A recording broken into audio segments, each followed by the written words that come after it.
இயேசுவின் ரத்தம் ஜெயம். இன்று நாம் அன்னையாம் திருச்சபையானது தூய 5ஆம் பதிநாதரின் விழாவினை சிறப்பிக்கின்றது. இறை இயேசுவில் அன்பார்ந்த இறை மக்களே, நாம் வெற்றியாளர்களாக மாற அல்ல, நம்பிக்கைக்குரியவர்களாக வாழவே இறைவன் நம்மை படைத்துள்ளார் என அன்னை தெரேசா கூறியுள்ளார். இன்று நாம் நினைவு கூறும் 5ஆம் பதினாறு எனப்படும் அந்தோனி மைக்கேல் 1504ஆம் ஆண்டு ஜனவரி திங்கள் 17ஆம் நாள் இத்தாலியில் உள்ள போஸ்கோ என்னும் இடத்தில் வாழ்ந்த ஒரு செல்வ செழிப்பான குடும்பத்தில் பிறந்தார். இவருக்கு சிறு வயதிலிருந்தே குருவாக மாற வேண்டும் என்ற எண்ணம் இருந்தது. எனவே இவர் தன்னுடைய 14 வயதில் டொமினிக்கன் சபையில் சேர்ந்து அடுத்த 10 ஆண்டுகளில் குருவாகவும் அதன் பின் வந்த ஆண்டுகளில் ஆயராகவும் கர்தினாலாகவும் 1566ஆம் ஆண்டு ஜனவரி 7ஆம் நாள் திருத்தந்தையாகவும் மாறினார். அந்தோனி மைக்கேல் திருத்தந்தையாக உயர்ந்த பின் 5ஆம் பதினாறு என்ற பெயரை தாங்கியவராய் திருச்சபைக்கு பல்வேறு பணிகளை செய்தார்.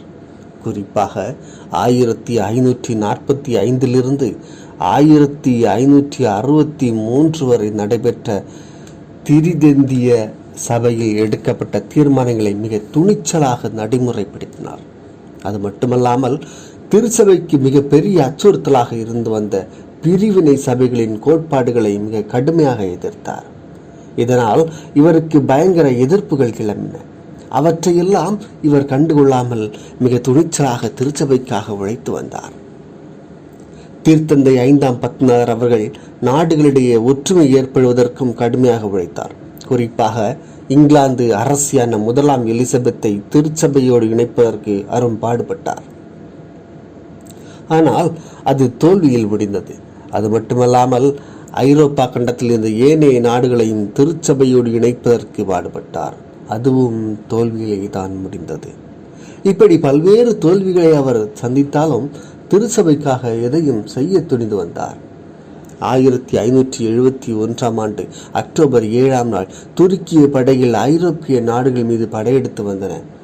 இதனை உணர்ந்த திருத்தந்தை அவர்கள் கிறிஸ்தவ படைகள் அனைத்தையும் ஒன்று திரட்டி எதிரிகளை ஓட ஓட விரட்டி அடித்து கிறிஸ்தவ நாடுகளை காப்பாற்றினார்.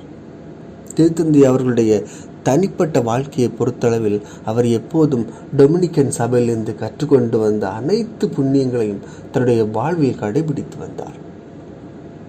இரவில் நீண்ட நேரம் முழந்தாள் படியிட்டு ஜெபித்தார். கடுமையான ஒருத்தல் முயற்சிகளை மேற்கொண்டார். ஏழை எளியவருக்கு தான தர்மங்களை நிறைய வழங்கினார். நோயாளிகளை சந்தித்து ஆறுதல் படுத்தினார். இப்படி திருச்சபைக்காக பல்வேறு பணிகளை செய்து வந்த திருத்தந்தை 5ஆம் பதினாறு 1572ஆம் ஆண்டு மே திங்கள் 1ஆம் நாள் இறையடி சேர்ந்தார்.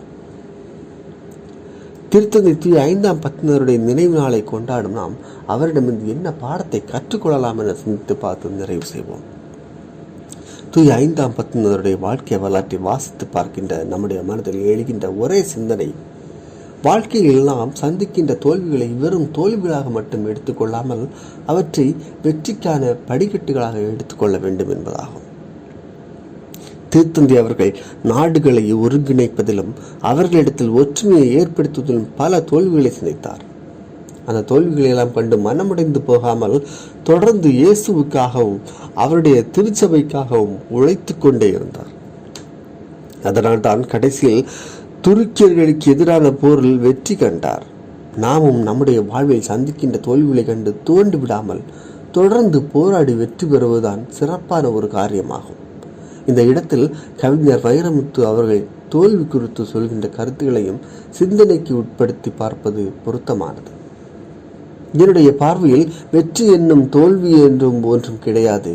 இவை இரண்டுமே வேறு சம்பவங்கள்.